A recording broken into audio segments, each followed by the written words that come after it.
Good evening. One more time. Good evening, ladies and gentlemen. How y'all doing tonight? First and foremost, please give yourselves a round of applause for being here this wonderful evening.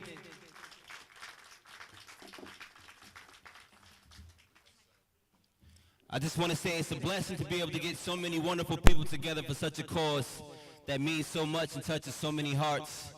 As a father and a person who has a child in the school system, this means a lot to me. I want to thank first and foremost my council for supporting this decision and making this happen, who are here today. Councilwoman, as I say your name, please just stand up. Councilwoman Vanessa Agudelo and Councilman Colin Smith. And making her way this way, Deputy Mayor Kathy Talbot. And also Vivian McKenzie and Ramon Fernandez. There are a few people I'd like to acknowledge today as they came from abroad outside of Peekskill to also support and make this happen. Running for State Senate, Robert Keston, please stand. Oh, he didn't make it to the stage, okay. He stole a sandwich and got off, I ain't mad at you. Also, Mayor Victoria Geardy from the village of Ossining. Mayor Drew Vixel, the village of Terrytown. Mayor Dave Morandi, the village of Cold Spring. I welcome you to Peekskill and I thank you all for being here this evening. Tonight we're going to hear some words from some wonderful people, some young individuals that have a lot on their heart, that want to share this moment with us. And once again, I can't say how appreciative I am of having you all here this evening and sharing this moment. So before we begin, we're going to start off with the opening prayer from Mount Olivet Pastor Robert E. Young.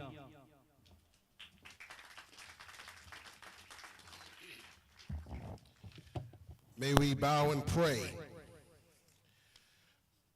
Merciful and wise, almighty, sovereign God, God of justice, God of love, God of peace, we thank thee now for this gathering. We give you praise for our mayor, our common council, and those who have been supportive of this most needed moment of awareness and vigil. We ask your choice blessings upon our time here today. Let it be of quality, let it be impactful, let it not just be another gathering, but let something of action be produced from our time shared tonight. We pray, of course, for the students, the school system, parents, the entire community, of which was affected again by senseless violence, domestic terrorism, by way of an assault rifle. And as we call their names and as we meditate and as we contemplate and as we take time to create a sacred space for such a worthy cause, again, we ask that tonight would be purposeful and meaningful. Bless everyone who will present. Let them speak with passion. Let them speak with conviction. Most importantly, let them speak with your love. It is in your name we pray and ask all of these blessings. Amen.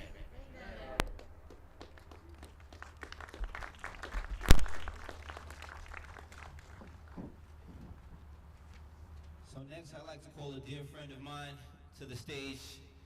She's going to sing the national anthem to show our pride and our appreciation for the country that we're in right now, the United States of America. So please put your hands together for Mrs. Tuesday Page McDonald.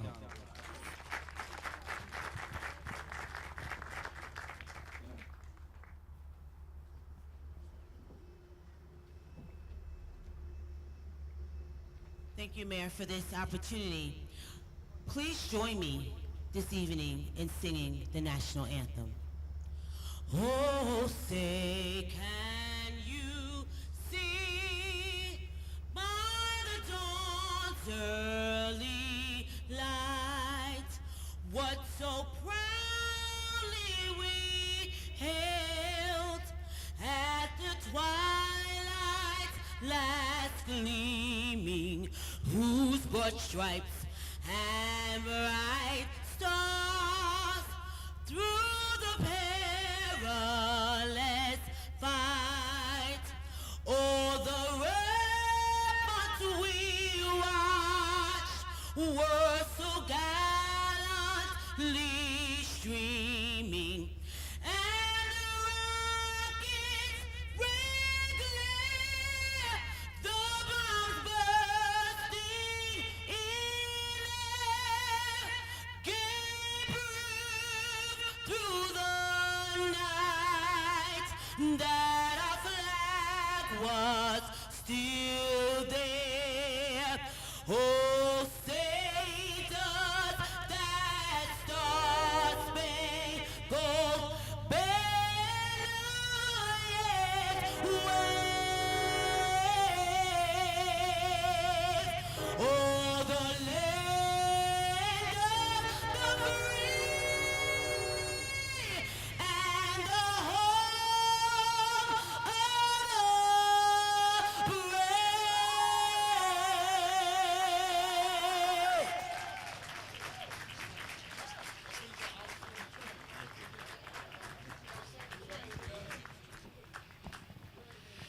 Thank you so much, Ms. Tuesday McDonald.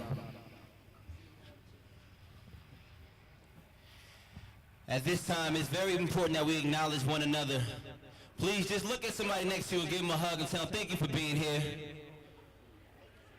Now, if somebody's on the other side, you do the same thing. Thank you for being here. We need to spread the love. Latonya.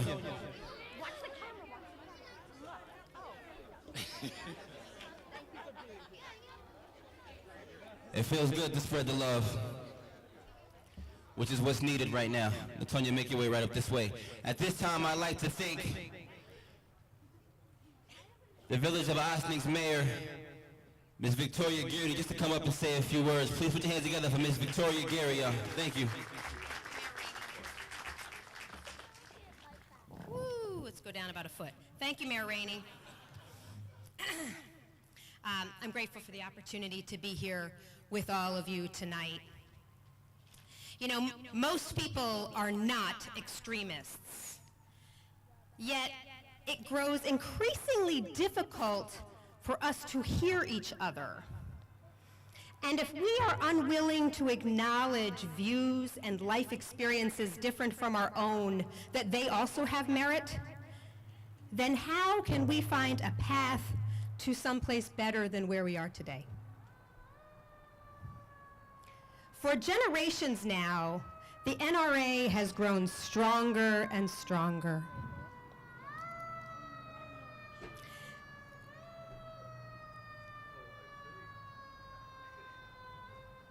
Hope everybody's okay. Meanwhile, state and federal officials have grown more and more dependent on funding from lobbyists. And the success of lobbyists depends on us being increasingly divided. And if your job is to sell more guns, then the solution to every problem is more guns. And in a moment when we talk more than we listen, and we marginalize more than we validate, and we divide more than we unite, then we fail to seek solutions that will address the root of any problem.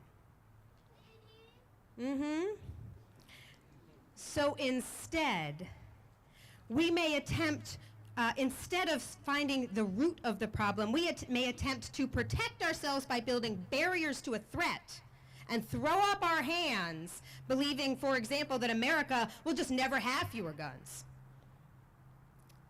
And in this moment, as our hearts ache for the families of the latest shooting victims, are we witnessing a moment when the collective conscience may shift? As this White House inspires activism as never before in my lifetime,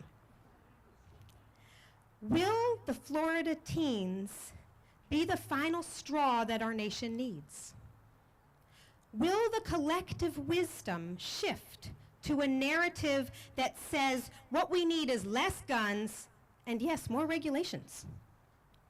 Will the young voices breaking through today lead us to a future where a gun license is comparable to a driver's license?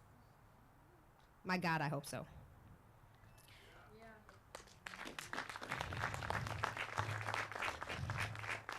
Because there are powerful voices in our government and in our media today that claim we need to arm our teachers. There are parents in my community and in all of our communities that want every school to become a fortress.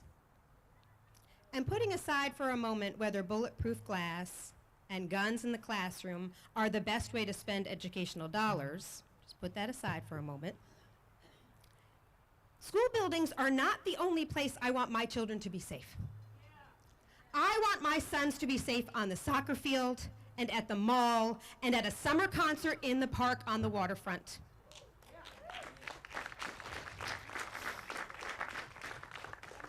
So may each of us walk away from this gathering today and take action, whether it's small or big, but please take action as if all of our lives depend on it.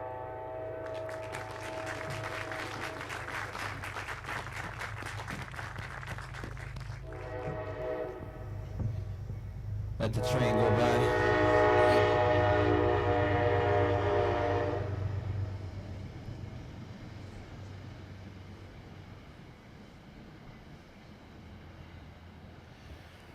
Once again, thank you, Victoria Garrity, Mayor of Austin. Much appreciated. My other two council members have just arrived too, Councilwoman Vivian McKenzie and Councilman Ramon Fernandez. Thank you for being here. And our city manager, Richard Lyons, is also here. Thank you for being here. Next up, I'd like to let you guys know a few words from Mount Lebanon Baptist Church Pastor Reverend Gary Coulter.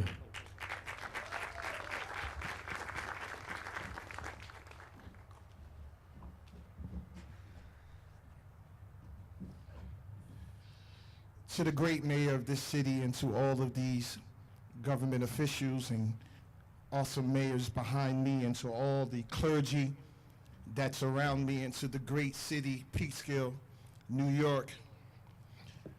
On my way here, I was thinking about what am I going to say to my young people when I preach to them on next Sunday. I've come to realize that I can't preach from the pulpit like I usually do. I have to come down from the pulpit and I have to talk to my children, because I need my children to know how much I love them.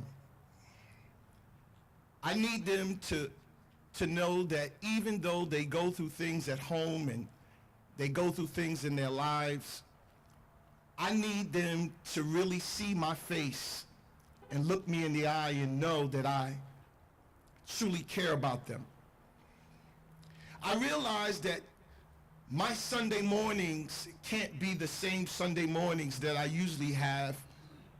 I have to be more transparent, and I need them to really see the love of God in me more now than ever, because I have people in the White House that don't care about my children like I care about my children. And so what I realized is that I have to be more creative and reach them so that they would leave service understanding that if no one cares, that there is someone in their community that cares. And when I thought about this, I said to myself, when I get there today, I want to tell them that I'm not the only one that have to come down from my pulpit. We have to come down from our pulpits. And we have to become transparent to our children and let them know how much we love them so that they can talk to us. Because there's some kids that are out there that don't have anyone to talk to.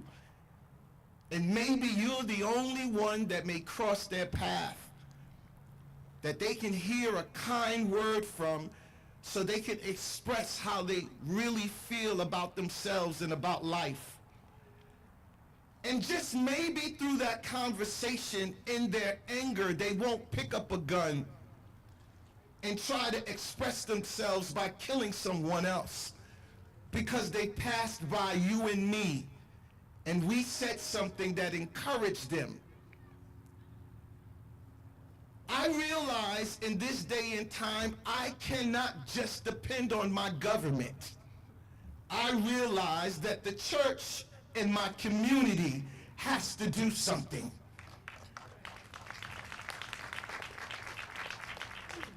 If by some chance the laws don't change, I can change on how I reach every young person that cross my path, so that when they leave me, they'll know that there's someone that's willing to take a few minutes just to hear what I have to say. Because the truth of the matter, all of us sometimes need somebody just to take a minute to hear what we have to say. So I want to challenge you. I want to challenge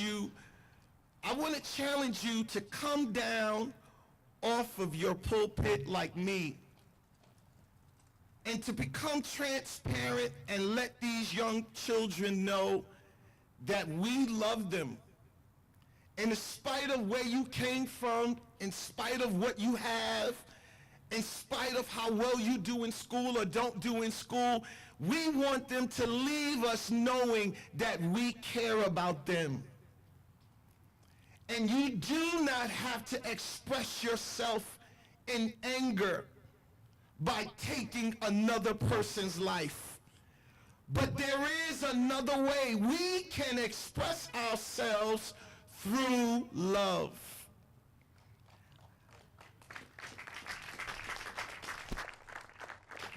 I want to challenge government. I want to challenge city council. I want to challenge these mayors.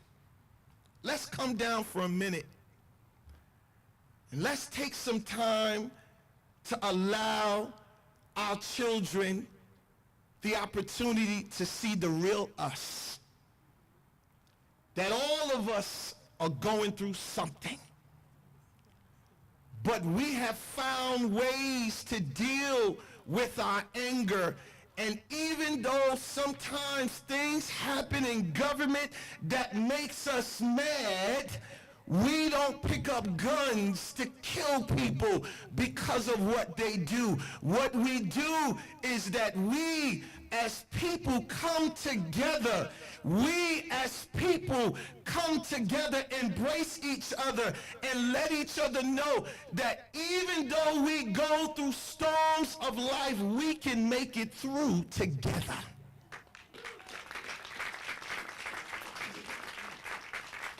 So I challenge you today, don't leave here the same. Don't leave here the same way we leave these prayer visuals. Let's leave here with the determination. Let's leave here saying to ourselves, if I bump into a young person tonight, not tomorrow, I'm going to take a minute to say, hey, how you doing? How was your day today? And by the way, I just want you to know I'm proud of you, and I don't even know you. I may never see you again, but I just want you to know that I'm praying for you. And I want good things to happen to you. And I want good things to happen for you. And if I can ever help you in any kind of way, you come and see me, and I will try to help you. Because remember something, we didn't get here by ourselves. Somebody helped us get where we are today. We didn't make it this far by ourselves. Some granddaddy, some grandma, some neighbor tapped us on the shoulders and said a couple kind words, and it steered us in the right place. And if it wasn't for that one touch, we would have been just like that God pulling the trigger.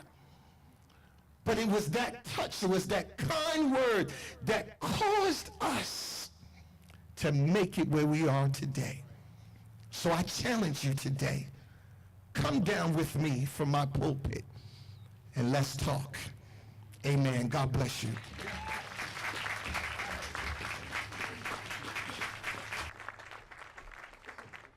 Thank you so much, Reverend Gary Coulter. I also want to acknowledge Mayor Richard Thomas of Mount Vernon is here, ladies and gentlemen, please. This is unity. I also want to apologize for not acknowledging Mayor Mary Foster is also here supporting us this evening, ladies and gentlemen. She always has and always will. And Mr. Wilfredo Morel is here supporting. He always has and always will. We're going to turn it around a little bit now and hear from those who matter most this evening. So I want to make sure that you guys make them feel very comfortable and hear them out as they get on the stage and speak this evening. The first young person speaking this evening came from Sleepy Hollow this evening to speak to us. I'll let the train go by.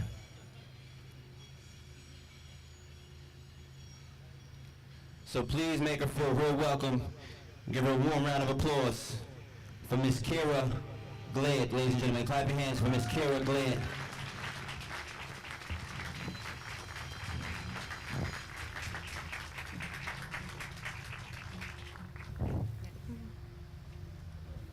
Yeah, I think it's good. Hi, my name is Kira Gleit, and when I turned 16, I got my driver's permit. When you first turn 16 in New York, you can go to the DMV and take a written test to get your permit after studying. 6 months later, after practicing driving until you're almost perfect, you can take a road test to get your junior license. You need to go through driver's ed or take a 5-hour course just so you're able to fully drive with a senior license at 17. This process takes longer than getting a gun permit in New York. For a rifle or shotgun, you don't need a permit.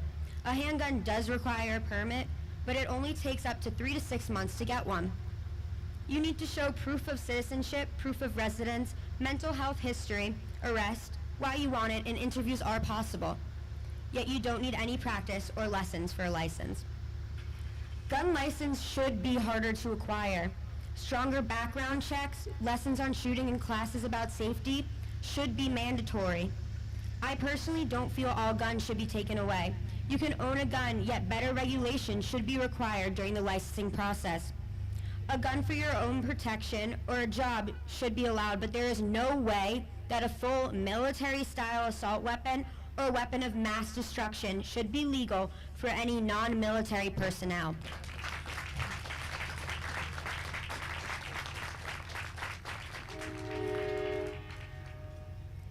My mom recently got sent a link to buy an AR-15.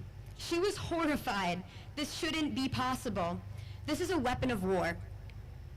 Congresswoman Nita Lowey is trying to get 3 policies passed.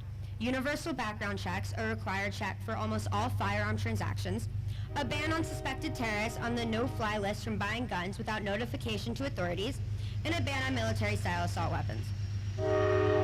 Recently, my school and every school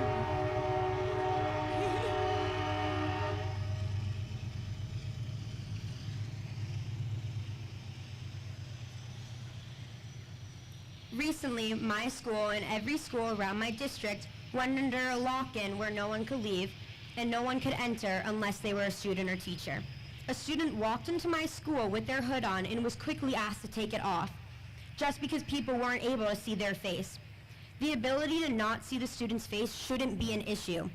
Schools had lock-ins, lockdowns, and police escorts at dismissal. In a perfect world where there isn't easy access to guns, people wouldn't feel as afraid as we do now. School is supposed to be a place of safety and learning. My friends and I go to see each other and get the educations that will help us be productive citizens. I shouldn't be afraid while saying goodbye to my parents in the morning that it'll be the last time I talk to them. Or when I smile at my friend in the hallway, it'll be the last time we see each other. My friends and I discussed that we didn't want to use the bathroom in fear of being locked in and alone. I shouldn't be scared to come up here and talk about what I believe in and I shouldn't have had the conversation with my mom if it's safe for me to do so. Gun violence prevention is something we all need to talk about, and we need to keep talking about. There have been 63 people injured or killed in 6 school shootings in the first 25 days of 2018. I am 16 years old, and I shouldn't have to be scared that I might not make it out of my teens. I am 16 years old, and I shouldn't have to be thinking about gun licensing. And I am 16 years old, and gun violence should not be a part of my world. My generation has to think about these issues every day for our own safety. It has made a lasting impact on our lives. We are teenagers in the United States, and we have grown up under the shadow of school shootings. We want to live in a world where we feel safe and protected, and if the adults that claim they can protect us can't, then we will do it ourselves.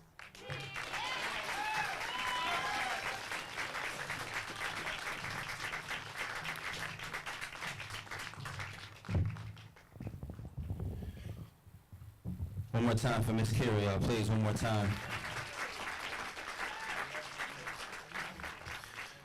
We have another student came straight from Sleepy Hollow. Liam's here, right? Please put your hands together one more time for Mr. Liam Kareem, though. Liam Kareem.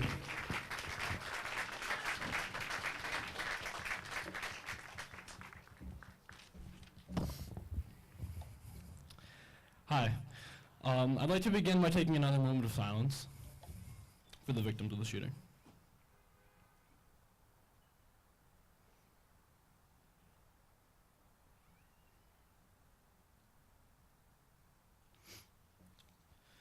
Okay, so now I want to first acknowledge my complacency in the mass shooting epidemic until this time.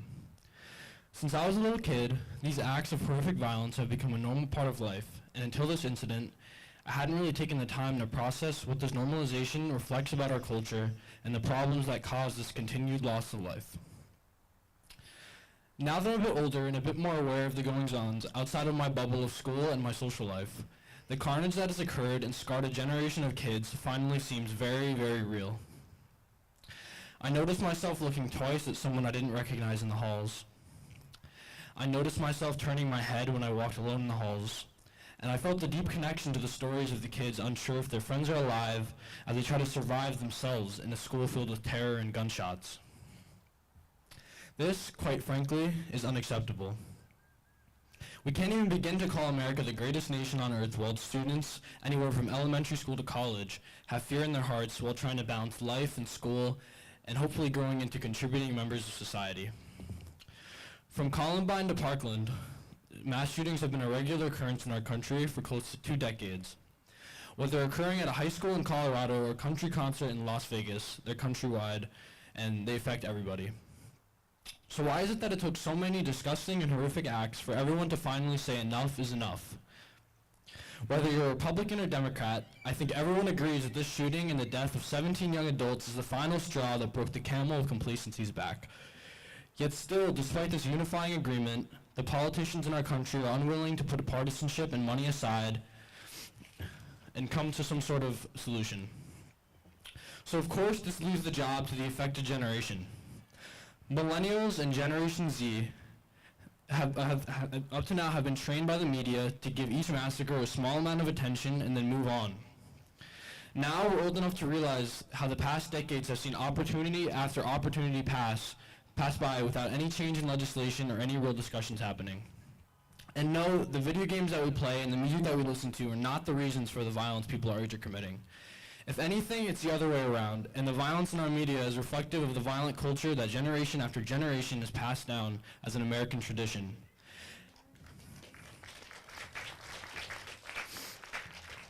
And no, our generation isn't inherently more violent than any other. Once again, it's the other way around. This is exemplified by the fact that we are aware of how abnormal society in which schools are a place of mass death and destruction is. You have to wonder why it is that children our age feel so alone and so angry that they're willing to kill the very same people they grew up with. How did society fail our generation so badly that kids with violent and suicidal thoughts aren't stopped until they enact their horrible fantasies? We have empathy for the children who lose their lives in their place of learning, and sympathy for the rest of the children of the country who have a subconscious fear of going to the place of learning. People telling us that we're too young to be involved in decision-making and policy reform are the reasons why nothing gets done at the pace it needs to. It's the reason why the voter turnout for young adults hasn't peaked over 52% in the past 20 years. It's the reason why children feel that their voice isn't important enough to use when they feel strongly about something. That's going to change in the next election, because we're awake and we're ready to be involved. Thank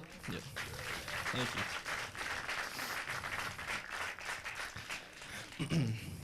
I, and I'm sure many others my age, are inspired and amazed by the victims of the Florida shooting who didn't waste a second to honor their fallen friends by forcing the conversation to the main stage and pushing past their own personal pain and shock to deliver a message of peace, empowerment, resilience, and change.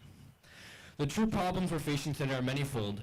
Inaction and corruption in both politicians and lobbying groups such as the NRA causes the issue to hit a roadblock every time a conversation is started.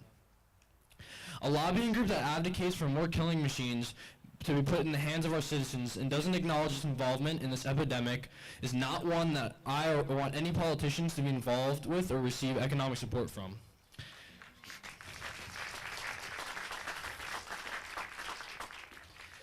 It clearly outs the politicians who care more about their career than the safety of school children.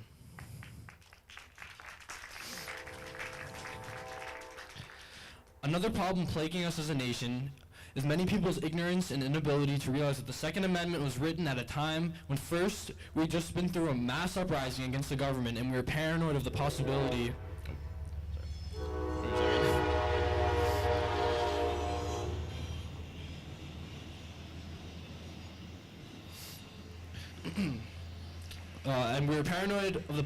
of another one.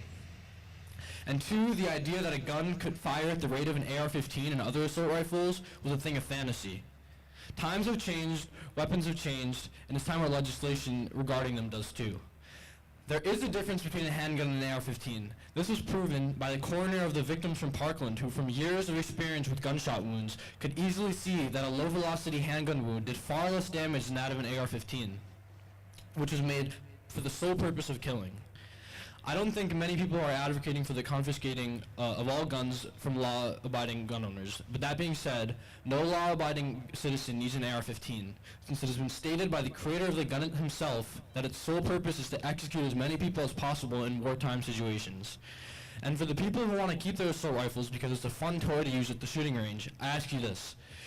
Is you having a good time at shooting really more important than people's lives? I think it's clear the dead and traumatized children from Columbine, Sandy Hook, Parkland, Virginia Tech, Red Lake, and close to 90 other fatal shootings at schools since 1999 have been failed by a generation who has put the protection of its children second to their own agendas, and consists of some who would attack both victims and activists who are terrified and angry and claim that our generation is somehow at fault and doesn't have the right to use our voices. This is a time to right your wrongs and show us kids that our safety is the most important thing to you. And that doesn't mean posting on Facebook. That means doing what we can't do yet. Use your vote to represent the generation who it's going to affect.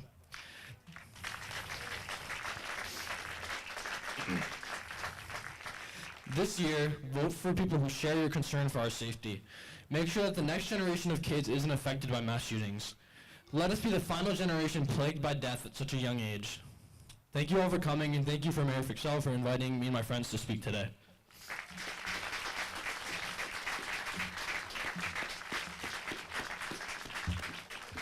Liam, thank you for sharing those words with us. We have a student from Peekskill High School coming up, ladies and gentlemen. Please put your hands together for Miss Natonia Holloman.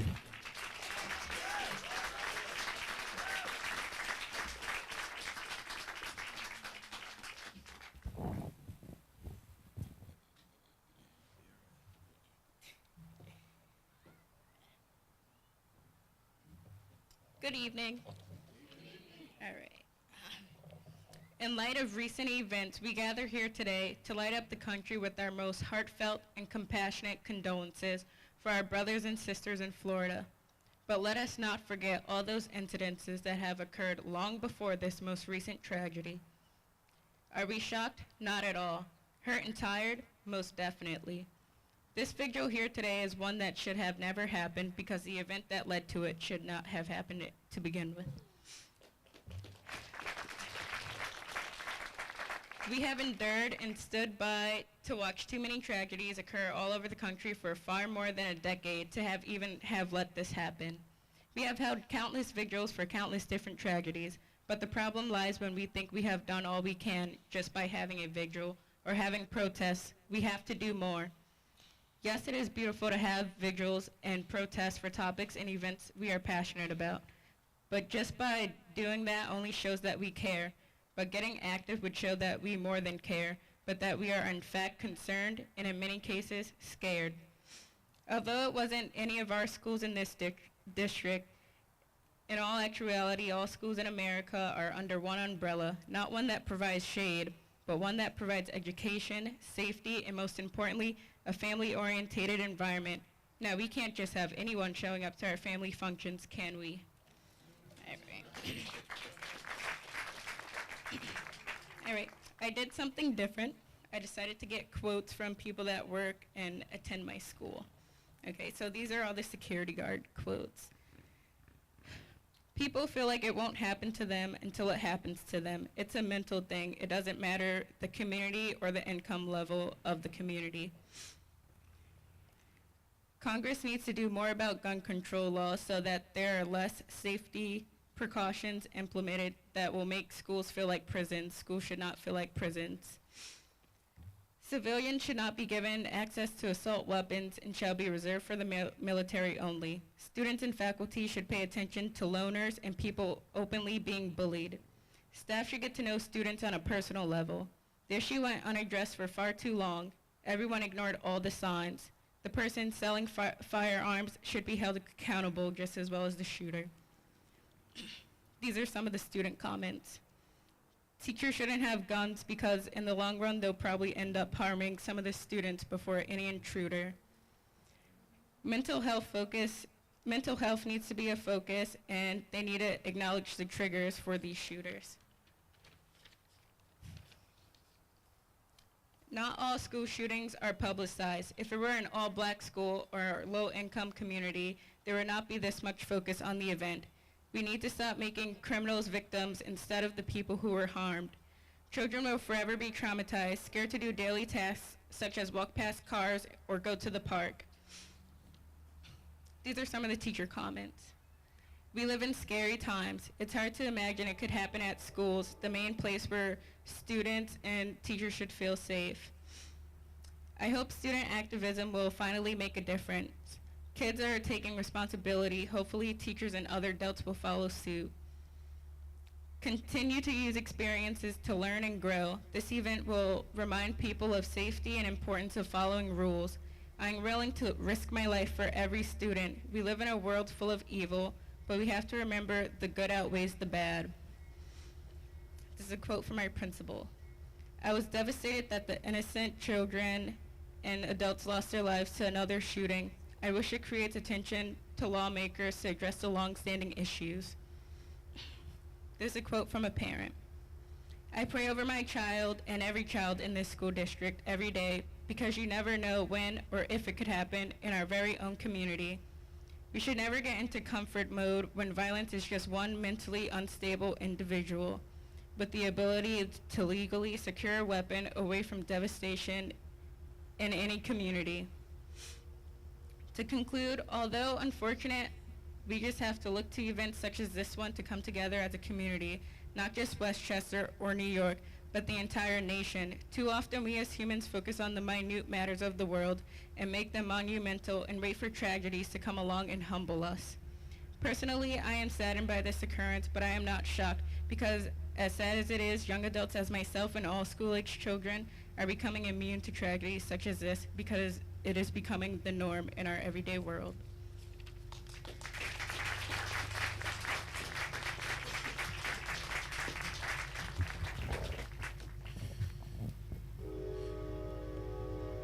I think I can speak over the train. We got one more speaker coming up, ladies and gentlemen, and she also came from Sleepy Hollow, so please put your hands together for Maya Karim. Ladies and gentlemen, Maya Karim.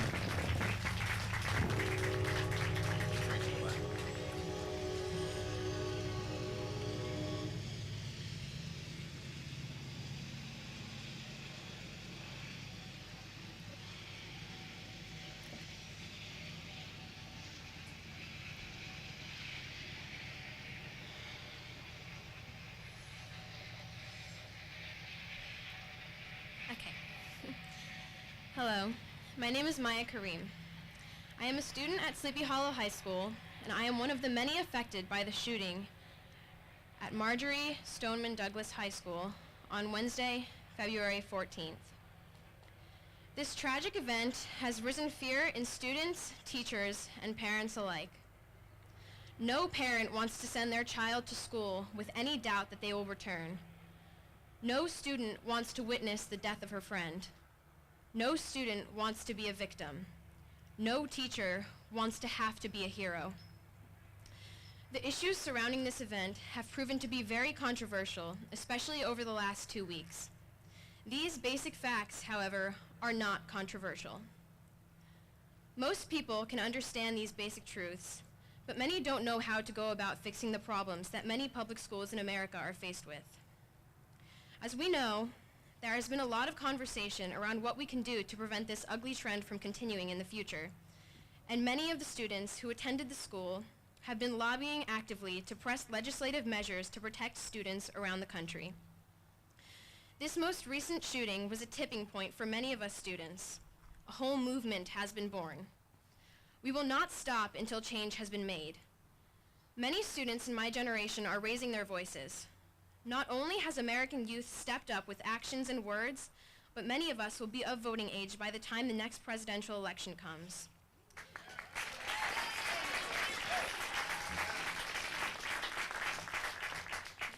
And we will be eligible to vote in upcoming local elections. We are the future leaders, and by inspiring us to affect change, we will affect change. First, it is important to understand the gravity of gun violence in America. In 2018, there have been 8,707 gun-related incidents, and it is only March. Just 2 days ago, a woman was shot to death in Tarrytown, and it is painful to say that she has become just another statistic. Yesterday, I saw her listed on a website along with at least 30 other people shot to death at the same day. The statistic was nameless.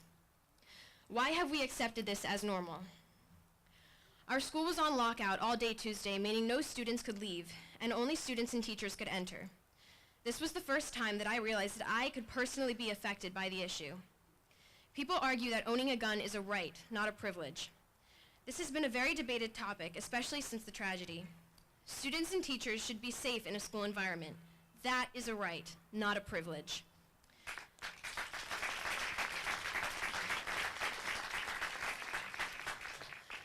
There are two major reasons why I believe that owning a gun is not a right. When someone makes this statement, what are they really saying? I thought about this and I broke it down in my head. Guns are for one thing and one thing only. Guns were created to kill. If owning a gun is a right, then does that make it right to take someone's life? The second reason why I don't believe that gun ownership is a right is because the Second Amendment in the United States Constitution was created in 1791. At that point in our history, the arms they were referring to were far less dangerous and deadly as the ones we have today. To apply the same laws to those weapons as we do today is absurd, and that needs to change immediately.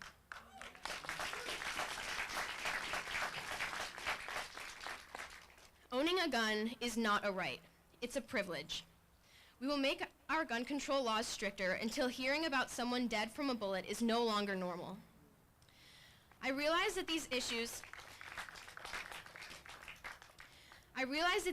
can be changed mostly on a federal level, and our current president has received millions of dollars from the NRA. This will make the job much more difficult, but no less possible. That is why we need to come together as a community and make statements. We need to make changes, and we need to act locally and think globally. Aside from pushing legislature, there are things we can do within our school community. One of the most important things we can do is practice more realistic and effective lockdown procedures. If there is a shooter in my classroom, I honestly haven't the slightest clue what to do. What if I'm in the hallway and I can't get into a classroom? We need to be more prepared for any situation, and we need to be more informed. Secondly, our school promotes anti-bullying campaigns, and that is a great quality of Sleepy Hollow High School, but a lot goes on behind the scenes. Social media is extremely difficult to monitor, and it can't be expected of administrators and teachers to catch every little thing that happens. This is why we need better education about what it means to bully and the effects of it. Growing up, I was always under the impression that bullying meant to push someone into a locker or to call them names. But with the help of my mother, who is a therapist, I have come to realize that there is a lot we don't learn in health class or at bullying assemblies. I have private messaged people on social media countless times, kindly letting them know that what they've posted was hurtful or unkind. I've reported bullies at school. I've made uncomfortable comments on some of my closest friends' behavior when they maybe took a joke too far. I can't count how many times I've felt embarrassed, or the amount of times people have told me to lighten up. I can't count the amount of times I wanted so badly to walk away but didn't. No, it doesn't always feel good to do the right thing. It doesn't always make you look brave or look like a hero. Sometimes people make fun of you. Sometimes you might sound just like a teacher and not just like another kid, making you and the people around you uncomfortable. I've come to realize that this doesn't make me a better person than the kid making fun of someone. It just shows that I am more aware of what bullying is. Many people would never consider themselves a bully and would be horrified to find out that they've been bullying all along. Bullying is gossiping about someone. Bullying is letting a new kid sit at a table by him or herself. Bullying is making a joke at someone's expense, even if that someone is your best friend.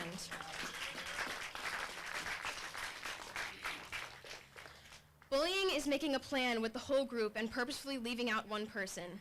Bullying is posting something on social media with a comment making fun of someone. I used to think that bullying didn't exist in Sleepy Hollow High School. I never saw kids getting pushed into lockers. I never saw kids pointing and laughing. As a student at Sleepy Hollow High School, I can certainly say that bullying does exist, and most students do it and witness it without even realizing, and that needs to change. Eric Harris, one of the two Columbine shooters, was a very disturbed and socially isolated student. At a certain point when the shooting was taking place, Eric walked into a classroom and told everyone wearing a white hat to stand up. The jocks wore white hats. White hats were a trend in the school that symbolized your social status.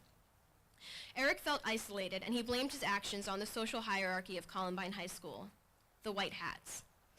The shooting was not the fault of the kids wearing white hats. It was not the fault of anyone but the shooters because they made the choice. It is essential, however, to be hyper-aware of someone who might feel the way that Eric and Dylan Klebold felt. They were disturbed and homicidal, but they were also bullied, and they considered that a large reason why they did what they did. Before one of my teachers told my class that many school shooters are bullied, I honestly say I had never considered it. It isn't always easy to do the right thing, but you might take a step to save a life. Kindness is one of the most powerful things, and there isn't enough of it in our schools.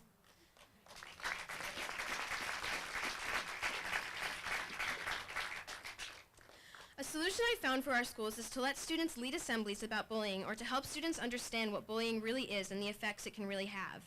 We might be more receptive hearing from kids our age. It never seems real enough until something happens. We can't wait. There is a lot we don't understand. The signs of bullying, the right thing to do, the impact of our actions. Education is key. In addition, it proves that having a larger student resource department at our school will be extremely beneficial. Making students aware that they can and should seek help if they or their friends are suffering from any mental health disorder or suicidal feelings can change people's lives. Many students don't consider that there are resources, especially if maybe they can't afford help or they can't talk to their parents. Many students don't feel like they have someone to talk to, and they don't know what to do. I think, however, that we could largely benefit from having even more student resources to go to. Knowing that they have or having more professionals to talk to could prevent someone from spiraling into a homicidal episode. So many cases of depression go unreported. Mental illness can and does play a huge part in people's decisions to bring harm to their peers, and offering more services is another way that school shootings can be prevented. Along these same lines, many students hesitate to report the signs of a school shooter because they are embarrassed or because they don't know what the signs are. Many students are afraid that someone will find out if they report something. Maybe they don't want to get involved, or they just aren't sure whether or not it's a big deal. The first step is to educate students on what the warning signs are. Again, I believe that this is worthy of an assembly. Sandy Hook launched a campaign after their tragedy called Know the Signs. They make informative videos, and they have lists of signs on their website. Some things that are listed surprised me, and I thought I knew what the signs were. The second thing is to encourage students to report anything suspicious by assuring them of confidentiality and also helping them to understand the impact they could have. They could prevent a school shooting or a suicide without even knowing what they're doing, maybe just taking precautions. Let them know that it is not only the right thing to do, it is the only thing to do. Inform students on how to report something. Let them know who they can come to, and that by reporting something, they won't be ruining anyone's life. These are things that go through our heads when we think about being completely honest with an adult who works for the school. We hear a lot of conflicting information when we go through our lives in high school. Rumors spread. One person might tell us that it's true, and one person might swear that it isn't. Our parents tell us not to go to a party, but our friends tell us to loosen up and that there's nothing to worry about. Our teachers tell us not to send pictures of the homework to our friends, but we don't want to sound uptight by saying no. We tend to make decisions that serve us socially. The decision many students are more likely to make is to stay quiet about any possible signs of a school shooter because we don't want to suffer the social consequences of being honest with an adult. It takes time and effort for school staff to build a trusting, safe, and supportive relationship with teens, and that is something we, as a school, need to work on in desperate times. It could save lives. Nicholas Cruz, the shooter at Stoneman Douglas High School, showed many signs of his plans, and it was absolutely preventable. Let's never have to say that again. Thank you.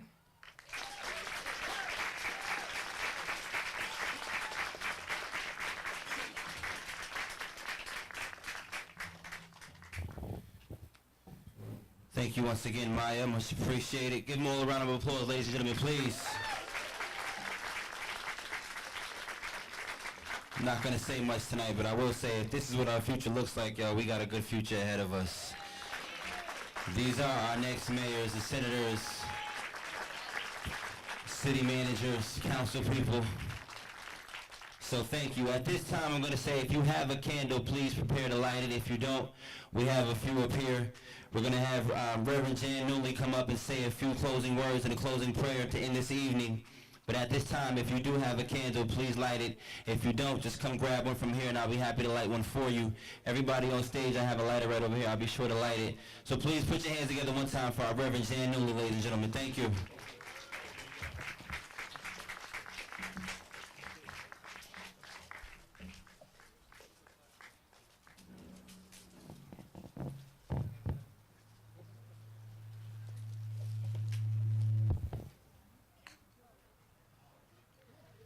I'm very grateful to Kira, to Liam, to Natonia, and to Maya for your words. Thank you.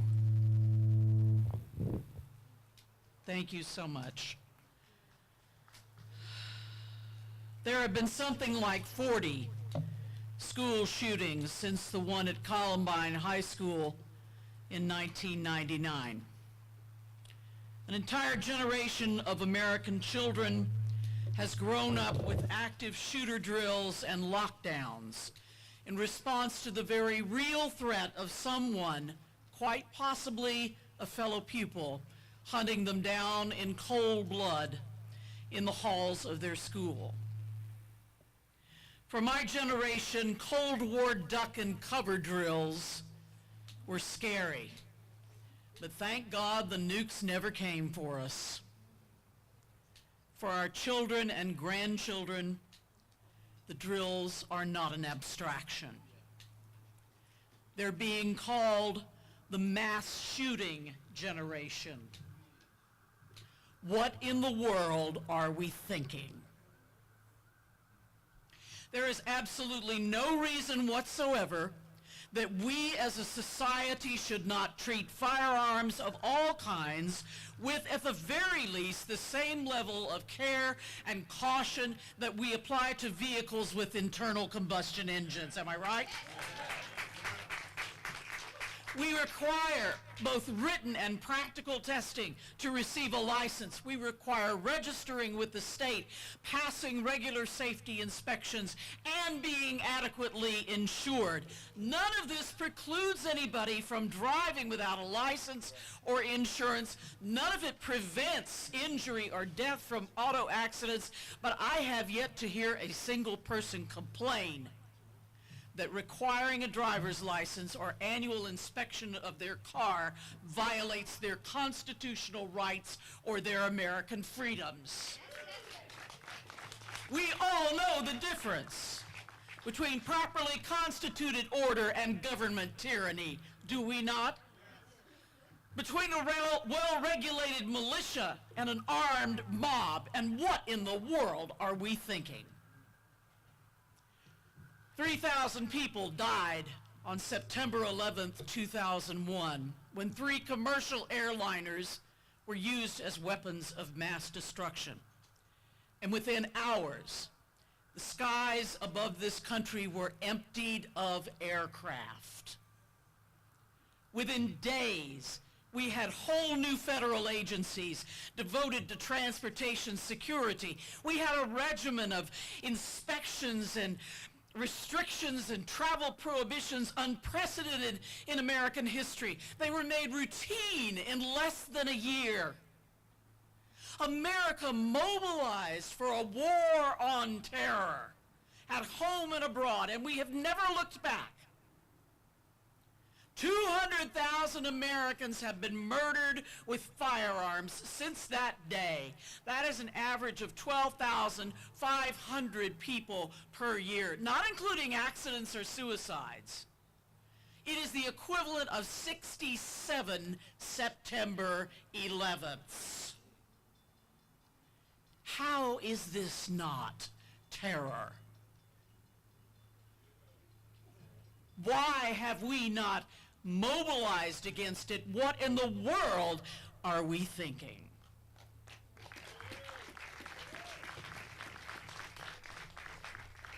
Is this the best our leaders can do to send out their thoughts and prayers to the families of the murdered and the terrorized? I gotta tell you, thoughts and prayers are my business.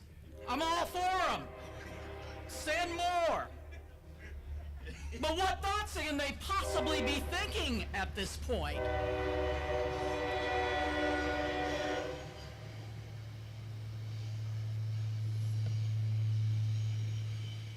What thoughts can they possibly be thinking? And in the name of God, to whom are they praying?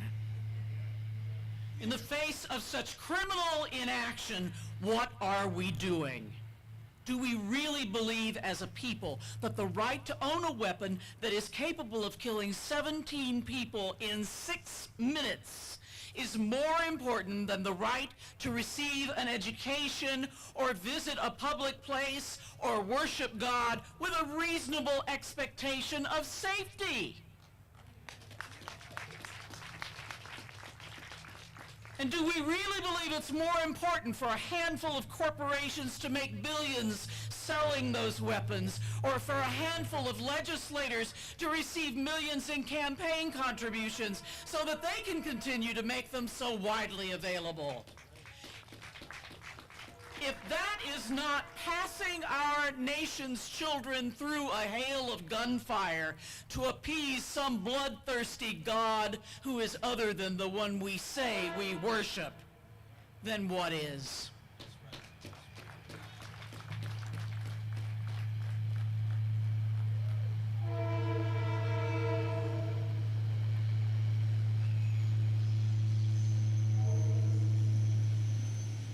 I have to ask the question here. Which God do we serve with our dollars and our lives? And to which God do we just pay lip service? Why do we not make it much, much harder for anyone to commit mass murder in only 6 minutes?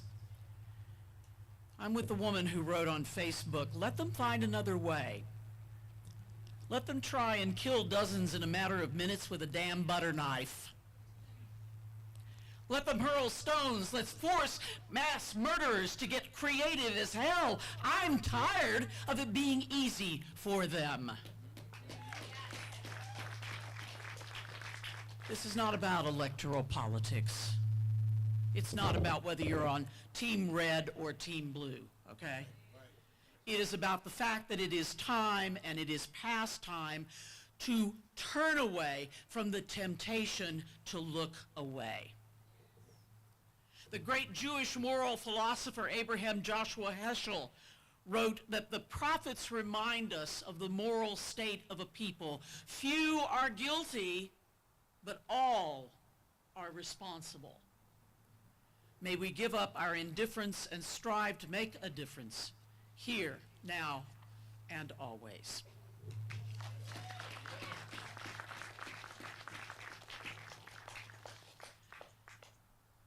We need to read the names, do we not? Yes, please. Of those who died.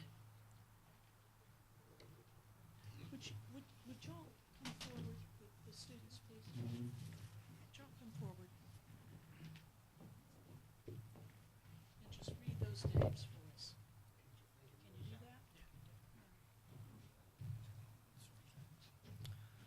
that? Alyssa Al-Hadaf, 14 years old. Scott Beagle, 35 years old. Martin Duke Nguani. Nicholas Durote, 17 years old. Aaron Feiss, age 37. Jamie Gutenberg, age 14. Chris Hickson, age 49. Luke Hoyer, age 15. Kara Lauren, age 14. Gina Montalto, age 14. Joaquin Oliver, age 17. Elena Petty, age 14. Meadow Pollock, age 18. Helena Ramsey, age 17. Alex Schachter, age 16. Carmen Sentrup, age 16. And Peter Wang, age 15.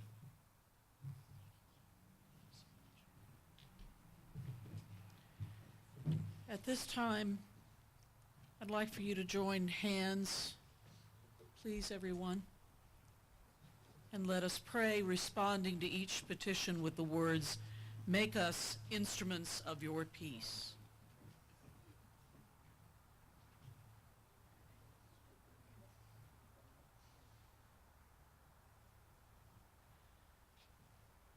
God of life and love, you created all people as one family and called us to live together in harmony and peace.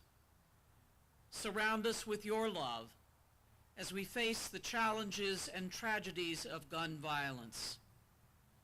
For our dear ones, for our neighbors, for strangers and aliens and those known to you alone, loving God, make us instruments of your peace.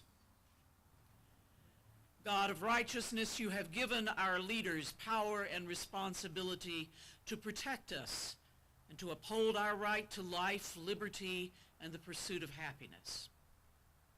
For all who bear such responsibility, for all who struggle to discern what is right in the face of powerful political forces, loving God, make us instruments of your peace. God of compassion, we give you thanks for first responders, for police officers, firefighters, and EMTs, and all those whose duties bring them to the streets, the lobbies, the malls, and the homes and the schools where the carnage of gun violence takes place day after day. Give them courage and sound judgment in the heat of the moment, and grant them compassion for the victims.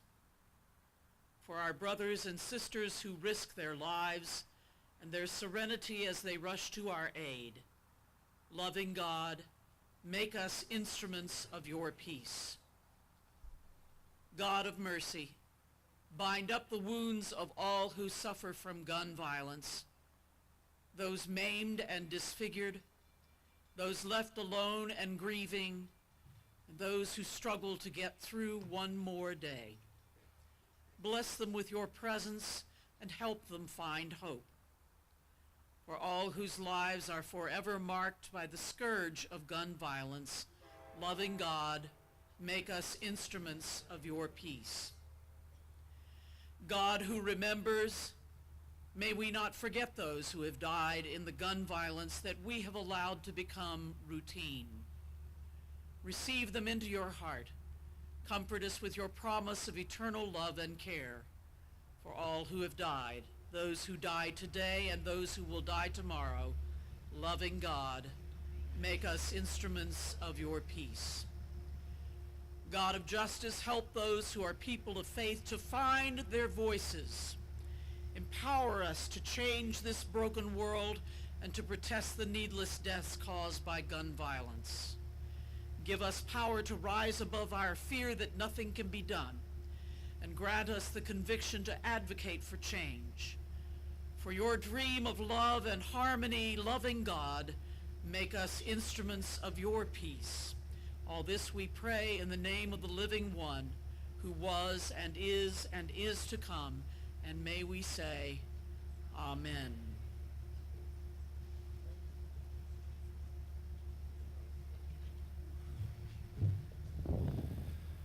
Once again, I just want to say thank you all for being here this evening. Thank you, these wonderful elected officials that came from far and abroad to show their support. Now is our opportunity to do something about it. To the people in the community, thank you so much for being here this evening. This is our opportunity to do something about it.